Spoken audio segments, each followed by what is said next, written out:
Aquastar नहीं है क्या? घर ले आइए Aquastar UPVC rain harvesting system. ये लीक प्रूफ है और साथ ही बेहद मजबूत भी। Fix it and forget it. Aquastar.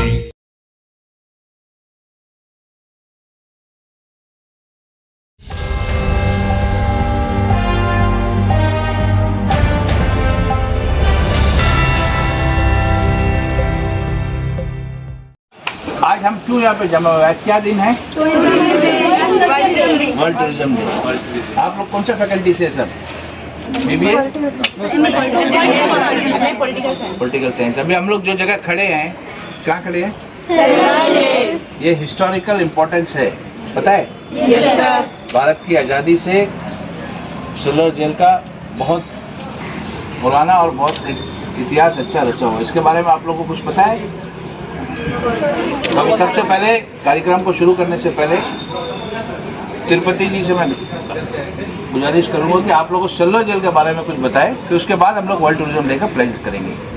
Tirupati जी लगभग 25 साल से यहाँ गाइडिंग कर रहे हैं। जब हम लोग प्रोफेशन शुरू किए थे 93-94 में, उसके बाद तब से तिरुपति जी, हम भी कभी करते थे गाइड यहाँ में, तिरुपति जी तब से है। तो अभी आपको सेलुलर जेल के इम्पोर्टेंस के बारे में कुछ बताइए तिरुपति जी, बच्चों को कुछ important cellular jail.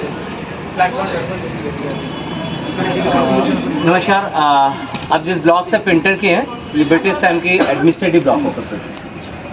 Jailer, assistant jailer के ऑफिस, उनकी रेसिडेंस हुआ करता था, जहाँ पे आज एक एग्जीबिशन गैलरी, फ्रीडम फाइटर्स की फोटो गैलरी है।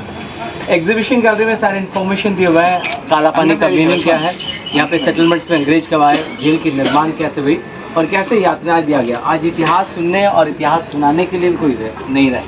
अब वो इस गैलरी की मकसद वही है कि आने वाले जो पर्यटक आ रहे हैं या उनके बच्चों के साथ आ रहे हैं, तो उनकी विजन अलग हो चुकी है।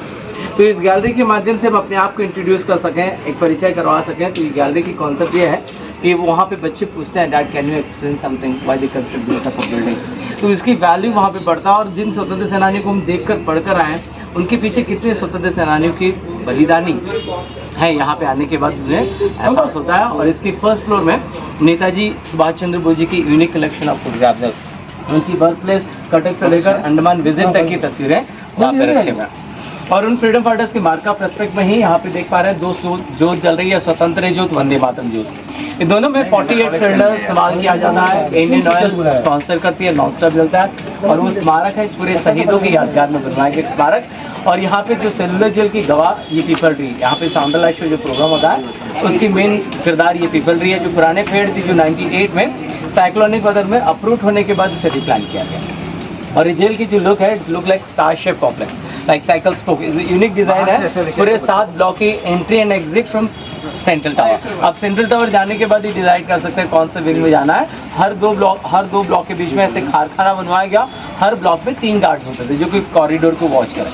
और केंद्र मीनार में जो गार्ड रहेंगे, जो outside of the cellular jail को वॉच कर सकें, जैसे वहाँ से देख पाएंगे रॉस आइलैंड, नाउ इसे नेताजी सुभाष चंद्र बोस जी की आइलैंड उनके नाम से रीनेम किया गया। और पीछे राइट बैक साइड अंडमान की जो बंदरगाह है, वहाँ की एंट्री एंड एग्जिट वहीं से होना। तो गार्ड पूरे overall outside of the cellular jail islands की भी वॉच कर सकें। जेल के निर्माण 1895 में स्टार्ट हुई, 1906 में कंप्लीट किया गया। उन दिनों एस्टिमेट किया गया 5,17,350 रुपीज़। जब इसे कंप्लीट किया गया, मोर देन 7.5 लाख रुपए से ज़्यादा खर्च किया गया। और इस प्रिजन को अंग्रेजों ने इस्तेमाल किया 1938 तक। 1938 मैक्सिमम स्वतंत्र सेनानियों को रिहा कर दिया गया। When they declare we give equal freedom, उस दौरान सारे लोगों को रिहा किया गया। कुछ लोग कहीं पे बस गए, कुछ लोग वापस चले गए। 1939 वर्ल्ड वॉर 2 के समय इंडियन सोल्जर्स, यूरोपियन सोल्जर्स से ज़्यादा इंडियन सोल्जर्स हुआ करते थे। जहाँ पे आइलैंड जैसे सिंगापुर, बर्मा जैसे अंडमान निकोबार है, यहाँ के फोर्स को भी यूटिलाइज किया गया और यहाँ पे फोर्स चले गए। और 1941 अंडमान में बहुत बड़ी भूकंप, जिस भूकंप के दौरान यहाँ पे काफ़ी जानमाल की नुकसान हुई, तो ब्रिटिश यहाँ से बाइकआउट करने लगे। 1942 यहाँ पे जापानीज की शासन रही। 3 साल के शासनकाल में सबसे ज़्यादा टॉर्चर जापानीज द्वारा हुआ। जो ब्रिटिश सरकार में जो इंडियंस काम करते थे, जो पढ़े लिखे लोग थे, जिन्हें स्पाई बोला गया, जासूस बोलकर कैद कर दिया जाता था। और खाने की शॉर्टेज के कारण ले जाकर जिंदा समुद्र में फेंक दिए जाते थे। इसी दौरान नेताजी सुभाष चंद्र बोस जी की विजिट, और उस समय ऐसे कहा गया कि उनको ये नहीं बताया कि जापानीज इंडियंस को टॉर्चर कर रहे हैं। और 30 दिसंबर 1943 हिंदुस्तान का पहला तिरंगा यहाँ पे ग्राउंड, जिमखाना ग्राउंड, जहाँ पे फ्लैग होस्टिंग करने के बाद इस द्वीप को शहीद द्वीप, स्वराज द्वीप घोषित करते हैं, जो आज हम नील एंड हैवलॉक हैं। तो उसके बाद नेताजी सुभाष चंद्र बोस यहाँ से जाते हैं मणिपुर, हिरोशिमा के बाद जापानीज भी चले गए। अगेन ब्रिटिश के शासन रही, रिपब्लिक के बाद अंडमान इंडिया के पार्ट, इंडियन गवर्नमेंट आने के बाद जो 7 विंग जो बनाया गया था उसमें से कुछ ब्लॉक ऐसे कहा गया 1941 के भूकंप से जो ब्लॉक डैमेज हुई, से मेंटेन नहीं होने के कारण कुछ ब्लॉक को निकालकर वहाँ पे सरकारी अस्पताल बना दिया गया। आज हमारे पास ये 2 ब्लॉक, इसके पीछे और एक ब्लॉक है और सारे सेल की साइज आइडेंटिकल है। विंग की साइज आने वाला रिक्वायरमेंट ऑफ स्पेस के हिसाब से आइडेंटिकल सेल है, 13.6 7.6 फीट है। ईच सेल 1 पर्सन, उनको प्रोवाइड करते थे एक वुडन प्लैंक, एक ब्लैंकेट, और यदि रिफ्यूज कर जा रहे हैं नीचे जमीन में जो रहे तो बीमार पड़ जाते थे। लीचेस एंड मस्कीटो बैट्स, खाने की जो बर्तन होती थी आयरन पॉट 1 सेट ट्वाइस इस्तेमाल करें, red with rest, more chance to die and limitation water provide किया जाता था। शौचालय की सुविधा कक्ष के अंदर नहीं हुआ करते थे। दिन भर के काम करवाने के बाद रात के समय कक्ष के अंदर बंद कर दें, उन दिनों मिट्टी के पॉट को इस्तेमाल करना था। इतनी फिल्दी सिचुएशन के साथ उनकी बंदी जीवन बीते थे और उन्हें हमेशा के लिए एक सेल में नहीं रखते थे। 45 दिन में एक सेल से दूसरे ब्लॉक के सेल में बदल दिया जाता था। इसे सॉलिटरी कन्फाइनमेंट कहा गया, मेंटल टॉर्चर, प्राइमरी पनिशमेंट। तो यहाँ से आगे बढ़िए, फांसी कर देखेगा, इस वर्कशॉट और सेल देखकर, वॉच टावर देखकर वापस आएगा। Thank you. Thank you APO हमारे अभी हम लोग सारे बच्चे वहाँ जाएंगे और एक प्लेज लेंगे, वर्ल्ड टूरिज्म डे का प्लेज लेंगे, क्योंकि यहाँ पे एक साथ हो नहीं रहा है, तो वहाँ हम लोग एक प्लेज लेंगे। डायरेक्ट रहिए, मेरे साथ साथ बोलिए। शुरू कर लेते हैं, हाथ आगे करना नहीं, ऐसा करना जरूरी है, तो अपना हाथ आगे कीजिए। वर्ल्ड टूरिज्म डे के उपलक्ष्य में आज हम ये शपथ लेते हैं, आई शैल adopt a planet-friendly, conscious lifestyle, and promote mindful utilization of tourism resources. I shall respect local culture and learn about my heritage. I pledge to avoid single-use plastic during my travel. I shall preserve natural heritage.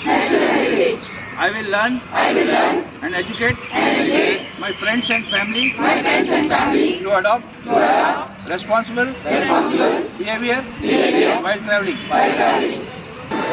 नमस्कार। सबसे पहले मैं आपको धन्यवाद देना चाहूँगा। पर्यटन से जुड़े हुए सारी खुशियाँ और सारी दुख में आप हमेशा हमारे साथ रहते हैं। साथ ही साथ आपके माध्यम से मैं आज पर्यटन उद्योग से जुड़े हुए तमाम हितधारक, टूरिस्ट और द्वीपवासियों को विश्व पर्यटन दिवस की हार्दिक हार्दिक बधाई देता हूँ। साथ ही साथ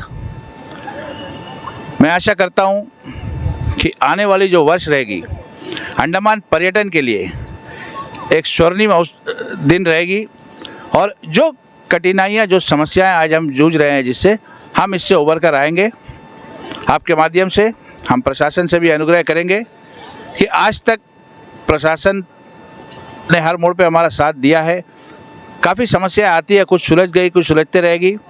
आज विश्व पर्यटन दिवस पर मैं मांग करता हूं कि आने वाले समय में टूरिज़्म स्टेक होल्डर्स, एडमिनिस्ट्रेशन और हम सब मिलकर एक ऐसा एटमॉस्फेयर बनाएं कि आने वाले समय में अंडमान टूरिज़्म अपने पश्चिम लहराए। और यहाँ के द्वीपवासियों को मैं आज एक आह्वान करना चाहूँगा कि पर्यटन अंडमान में एकमात्र उद्योग है।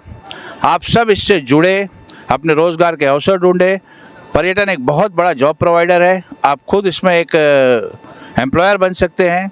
तो पर्यटन दिवस पर मैं चाहूँगा कि ज़्यादा से ज़्यादा लोग पर्यटन से जुड़े और जो समस्याएं, जो तकलीफ से हम आज जूझ रहे हैं, हमें बहुत उम्मीद है कि हम बहुत जल्द इससे बाहर आएंगे और यहाँ पे टूरिज़्म फिर अपने पुराने दिन पे आएगी। धन्यवाद। अंडमान से जुड़ी सभी छोटी बड़ी खबरें देखने के लिए हमारे अपने न्यूज आज तक यूट्यूब चैनल को सब्सक्राइब करें और बेल आइकॉन प्रेस करना ना भूलें। हमारा अपना न्यूज आज तक, अब सच देखेगा अंडमान।